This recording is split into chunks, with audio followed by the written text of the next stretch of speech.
Muy buenos días a todos y feliz viernes 19 de febrero de 2021 en este episodio que es el número 186, contestando a tus preguntas.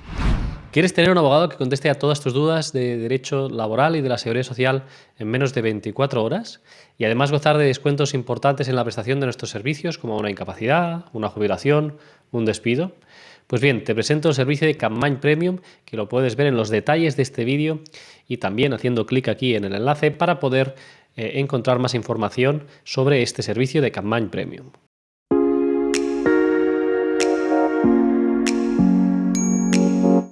¿Qué tal? ¿Cómo estáis todos? Espero que hayáis pasado una feliz semana. En este caso vamos a ver hoy este vídeo contestando a preguntas, no sin antes, como siempre, explicándoos los contenidos que hemos visto durante esta semana.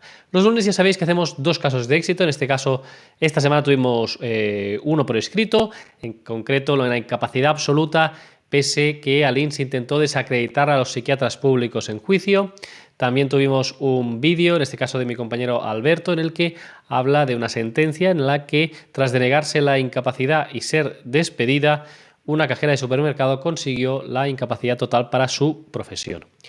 El martes hicimos un vídeo divulgativo, en este caso de mi compañero Sergio, en el que habla sobre las pensiones no contributivas de invalidez y de jubilación, ya no las contributivas, sino las no contributivas. El miércoles vimos en el directo un vídeo en el que hicimos de forma simultánea en directo por YouTube y por Facebook, ya lo sabéis, a las 5 de la tarde cada miércoles, y a las 5:30 hicimos el vídeo de Instagram en live. Y por último, ayer salió publicado un blog con la actualización del subsidio de mayores de 52 años para este año 2021. Y ahora ya, sin más dilación, si os parece, voy a empezar a contestar a las preguntas de la audiencia de esta semana. Si os gustan este tipo de vídeos, como siempre, os pido que le deis al like, que os suscribáis al canal si aún no lo habéis hecho y que forméis parte de esta familia de más de 100.000 suscriptores y que le deis a la campana para de esta forma poder ser avisados cuando publiquemos un nuevo vídeo o cuando hagamos un directo, como ya lo sabéis, los miércoles a las 5 de la tarde. Bien, vamos y ahora ya sí a contestar a la primera pregunta del día. Desde Facebook nos lo hace María José Manchado Nieto. Dice, me están iniciando los trámites para una incapacidad permanente desde el 1 de febrero, pero antes he tenido que rellenar el formulario dentro de la página web de la Seguridad Social. Me han dicho que esto lo hacen a todos. ¿Es verdad o puede pasar que no me la den? Bien, muchísimas gracias por la pregunta. Este formulario es obligatorio, siempre lo hacen a todo el mundo, a los 18 meses de baja, cuando se agote esa baja. Te dicen que presentes este formulario. Esto no quiere decir que te la vayan a reconocer, lo hemos dicho muchas veces. Este formulario simplemente es para que ellos tengan los datos y a partir de ahí van a dictar una resolución. Esa resolución puede ser favorable o puede ser denegatoria, pero insisto, no quiere decir nada el hecho de que os hayan enviado o que os hayan dado este formulario para que lo presentéis. Muchísimas gracias, María José, por la pregunta.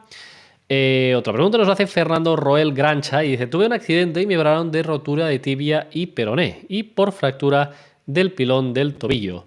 El médico de la mutua me puso fractura del maleolo interno para que no me den la pensión. ¿Qué debo hacer?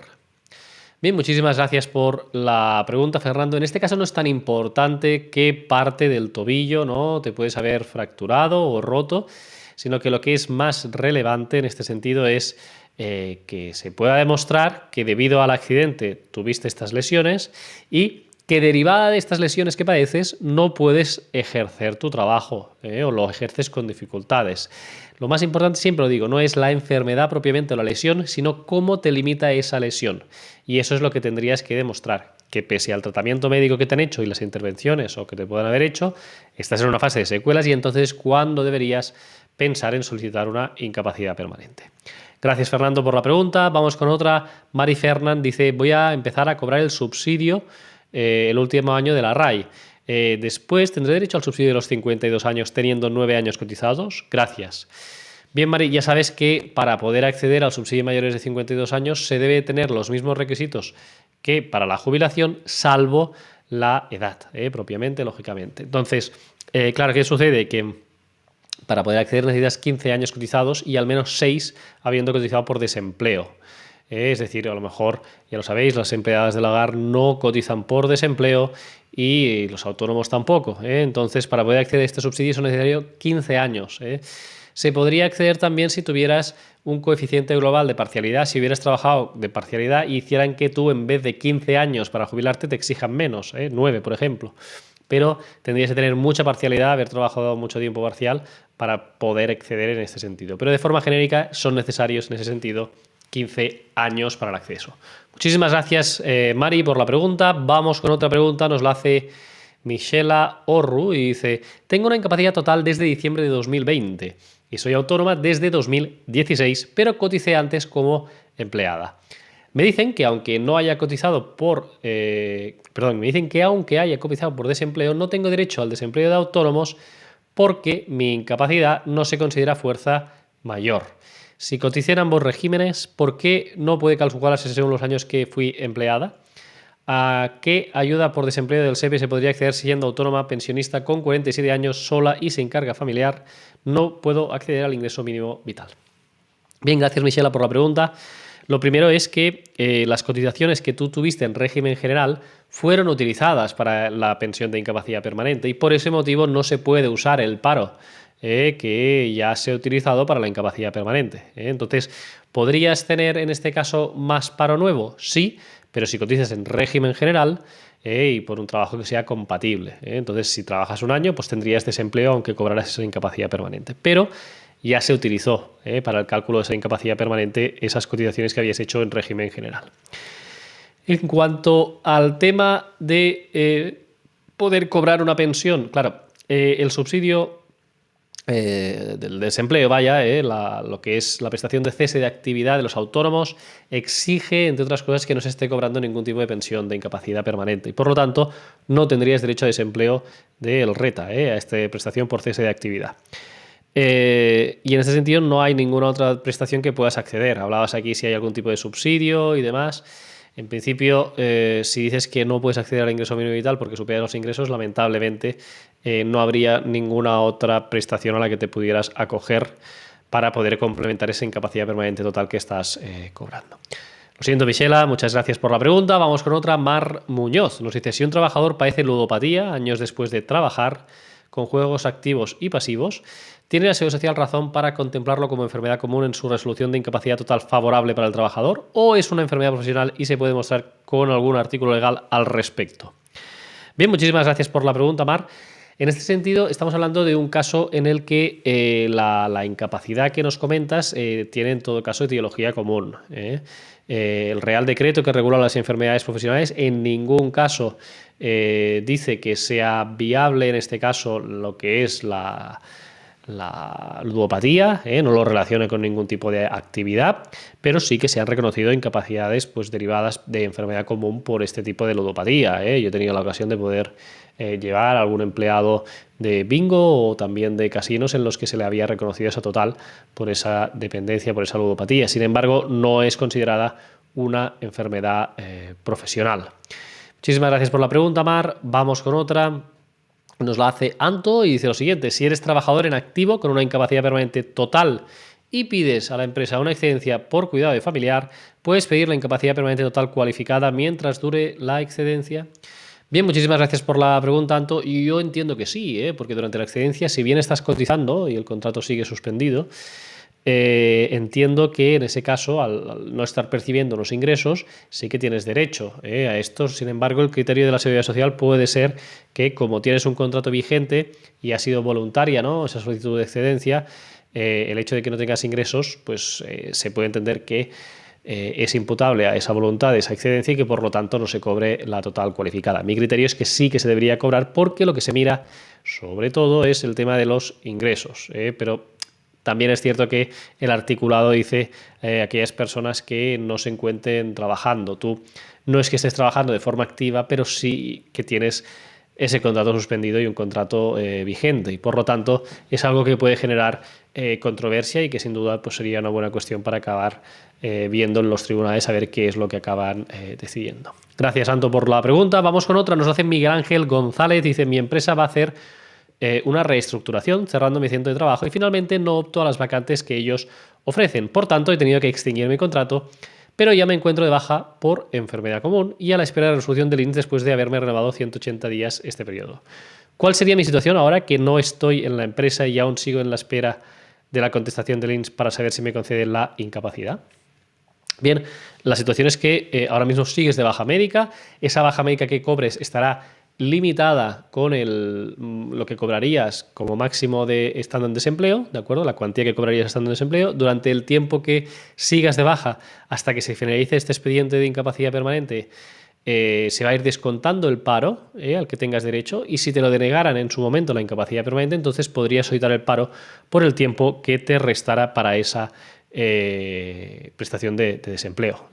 Y si te conceden la incapacidad permanente, en este caso, Miguel Ángel, te van a dejar optar entre cobrar el paro hasta que finalice o cobrar ya la incapacidad permanente. Muchísimas gracias, Miguel Ángel. Vamos con otra pregunta. Fabio Peña dice: soy inmigrante retornado desde Venezuela, en el que cobré prestación, jubilado por vejez allí desde 2002. Tengo ahora 66 años, no he cotizado en España. ¿Qué debo hacer para optar al complemento a mínimos? ¿Cuánto debo cotizar en España y cómo he de hacerlo? Bien, Fabio, muchísimas gracias por la pregunta.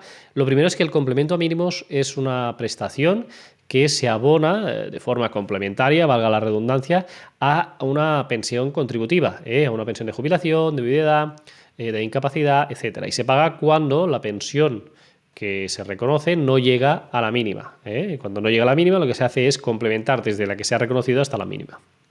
En un caso como el tuyo, que no has cotizado en España nunca, no se tiene derecho a ese complemento a mínimos porque no estamos hablando de una situación en la que puedas acceder a una pensión contributiva, porque, como bien dices, no has cotizado nunca en España. Por lo tanto, que tendrías que mirar otras alternativas a complementar esa pensión que cobras de Venezuela, y en todo caso yo te recomendaría en este caso pues el ingreso mínimo vital. Muchísimas gracias, Fabio, por la pregunta. Vamos con otra pregunta. Nos la hace Sonia López Gurumeta y dice lo siguiente: ¿se puede pasar directamente de una incapacidad total a una parcial siendo funcionario del régimen general con más de 15 años cotizados y enfermedades comunes? Bien, muchísimas gracias por la pregunta. No es una cosa que sea habitual y un supuesto en el que de una incapacidad parcial sí que es normal a veces pasar a una total, porque hay un empeoramiento, pero cuando se está en una total, lo habitual es que te quiten la total y pases a no tener ningún tipo de incapacidad. La parcial es cuando tienes un mínimo de incapacidad, ¿no? Se entiende el 33% dentro de las funciones de tu puesto de trabajo, pero no es habitual en estos casos. Da igual el tema de la cotización en este caso, cuando hablamos de una parcial, porque normalmente afecta más accidentes de trabajo, no enfermedad común. Y en un caso como el que me planteas, no es racional pasar de, insisto, de una total a una parcial. Muchísimas gracias, Sonia, por la pregunta. Vamos con otra pregunta. Nos la hace Luis Miguel Aparicio Merino. Dice lo siguiente: me encuentro de baja por fascitis plantar. Tramité un expediente de incapacidad permanente, pero solo tengo cotizados 200 días. ¿Tengo derecho a la prestación? Si me la deniegan, ¿qué puedo solicitar para seguir cobrando mientras sigo con dolores? Bien, muchísimas gracias por la pregunta. Con 200 días seguro que no tienes derecho a esta incapacidad permanente. En cuanto a enfermedad común, se mide en función de los años. Como no sabemos los años que tienes, pues es más difícil calcularlo. Si eres mayor de 31 años, entre 31 y 40 son 5 años que debes haber cotizado. Y si eres mayor de 40, pues es una cuarta parte entre tu edad y los 20 años. Si una persona tiene 52 años, por ejemplo, le restamos 20, que son 32, y lo dividimos entre 4, son 8 años. Es decir, una persona de 52 años debe haber cotizado 8 años para poder tener una incapacidad permanente derivada de enfermedad común. Entonces, en tu caso no sabemos, Luis Miguel, cuánto tiempo, qué edad tienes, pero con 200 días seguro que no tienes derecho a prestación de incapacidad permanente por enfermedad común. Si te la deniegan, ¿qué puedes hacer? A ver, si te deniegan la incapacidad puede ser por varios motivos: por no tener cotización o por, en este sentido, porque las lesiones no sean suficientemente graves. Pero mientras tú estés con un contrato activo y estés de baja médica, seguirás cotizando, y eso es lo que deberías plantearte hasta pues seguir trabajando, y más adelante, si no cumples el requisito de cotización, poder plantearte, cuando lo cumplas, la solicitud de la incapacidad permanente. Muchísimas gracias por la pregunta. Vamos con otra. Jesús Rubio dice: si cobro más del paro que de la incapacidad total que me han dado, ¿tengo que devolver la diferencia? Gracias. Bien, no se tiene que devolver la diferencia, y es más, cuando te reconocen la incapacidad en esa situación, lo que opera es el derecho de opción. Te va a llegar una carta a la Seguridad Social que te va a decir qué quieres hacer. Perdón, ¿qué quieres hacer? ¿Acabar la prestación de desempleo, el paro, y a partir de ahí cobrar la incapacidad, o cobrar ya la incapacidad? Y tú lo que tendrías que decir en este caso es pues acabar de cobrar el paro, y una vez hayas terminado el paro, cobrar la incapacidad permanente. Es lo que se llama el derecho de opción. Vamos con otra pregunta, nos la hace Ramón Mir, dice, hace 3 o 4 años me concedieron la incapacidad total, parece que hoy va de incapacidades totales el programa. Dice, tras reincorporarme al mundo laboral he estado de baja 2 veces más por el mismo motivo por el que me concedieron la incapacidad. De hecho, actualmente me encuentro en incapacidad temporal desde hace 17 meses. Teniendo en cuenta que ya han pasado los 2 años para una revisión de grado, ¿se puede igualmente solicitar a instancia de parte? ¿O bien el tribunal puede considerarme para otra incapacidad total? Si a los 18 meses debería de pasar un tribunal médico, ¿qué tipo de procedimiento se llevará a cabo en mi caso? ¿Una revisión o un nuevo procedimiento, a pesar de ser una misma patología? Bien, en tu caso tendríamos que valorarlo en concreto, pero sería una revisión de grado para intentar buscar una absoluta, aunque se podría actualizar con una nueva pensión si la profesión es distinta y hay un poco de agravación de esa patología, se podría valorar una nueva pensión, una incapacidad permanente total nueva, recalculada con las bases que tienes. Pero de forma general se va a hacer una revisión de grado y se mirará si tienes la misma limitación o si tienes una limitación que pueda alcanzar la incapacidad permanente absoluta. Muchísimas gracias por la pregunta. Vamos con otra. Manuel dice lo siguiente. Tengo un contrato de fijo discontinuo a medio jornada. ¿Se puede compaginar con el subsidio para mayores de 52 años? Bien, pues precisamente esto lo publicamos en nuestro artículo de ayer. No es compatible este subsidio con el hecho de ser fijo discontinuo. Por lo tanto, no lo podrías cobrar. Vamos con otra, nos la hace Aida Fare y dice, hablando sobre los contratos de sustitución por enfermedad de un trabajador fijo discontinuo, si estoy en contrato de sustitución porque yo estoy cubriendo a un compañero que está enfermo, pero por X motivos me enfermo yo también, ¿qué pasa? Bien, pues que podrían contratar a otro trabajador en esa misma situación. A veces sucede esto, por desgracia, y podría ser, no habría ningún problema, tú seguirías de baja, cobrarías la baja y habría otra persona que estaría haciendo esa sustitución. Bien, y vamos con la última pregunta, que es de Sonia López, creo que he contestado antes ya una, pues tenemos una pregunta complementaria. Dice, ¿existen casos de incapacidad total o parcial sin estar en activo por no haber trabajado? ¿Le puede solicitar el trabajador al pasar por el tribunal médico o se concede si procede en una revisión por mejoría? ¿Cómo se solicita si se tiene una incapacidad total? Bien, son un poco más ampliadas las preguntas que ya se habían hecho y en este caso, pues decirte esto, que no habría impedimento para que sucediera esto, pero que no suele suceder nunca, por enfermedad común aún menos. Es normalmente derivado de accidentes de trabajo y lo habitual es que una patología crónica que dé lugar a una incapacidad total sea tan grave y degenerativa que lo que haga no sea mejorar una parcial, sino que pues o se quede igual o empeore en ese sentido. Entonces, el tema de una parcial, si no se está trabajando, como tú dices, aún es más complejo, ¿no? Porque uno podría decir, bueno, yo hago el mismo trabajo, sí tengo dificultad, pero lo puedo hacer, bajádmelo a la parcial. Se podría valorar, pero habiendo pasado años y demás, es bastante complejo. Muy bien, y hasta aquí las preguntas de hoy. Nos despedimos como siempre con los agradecimientos, en este caso de María Lara, que dice gracias por toda la ayuda prestada, de Ángeles García, dice que tenéis un excelente canal, y Misterios Loop, que dice grandísimo vídeo, gracias. En definitiva, muchas gracias a todos vosotros por la atención que tenéis cada semana en nuestros vídeos y desearos que paséis un feliz fin de semana. Nos vemos la semana que viene aquí con nuevos contenidos y os espero personalmente el miércoles que viene a las 5 de la tarde en un nuevo directo simultáneo desde YouTube y desde Facebook y también a las 5:30 a partir del canal de Instagram Live. Muchísimas gracias y que tengáis un feliz fin de semana.